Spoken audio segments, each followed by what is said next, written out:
dadka ku safra dayuuradaha ayaa waxa ay sheegayaan in ay aad iyo aad u suluugayaan ama ay aad iyo aad u dhaliilayaan shirkadaha sida gaarka ah loo leeyahay ee Soomaaliya ka dhex shaqeeya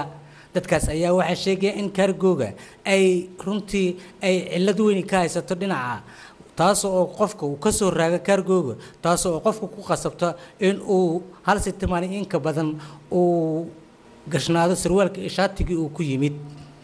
dhanka kale bookinka ayaa ayaduna dad badan ay ka cabanayaan taas oo dayuuradu inta ay bookinka ay sameynayso ay ku canaadaan dadka markaas shirkadda ka shaqeeya si uu u ogolaado ama uu dhaga nuglulaado dadka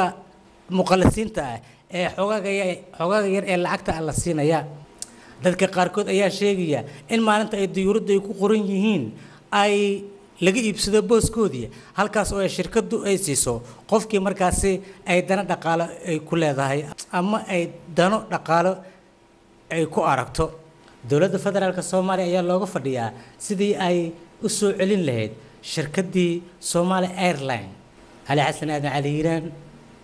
faaliyaha qaranka TV-ga caalamiga Universal Muqdisho daawadayaal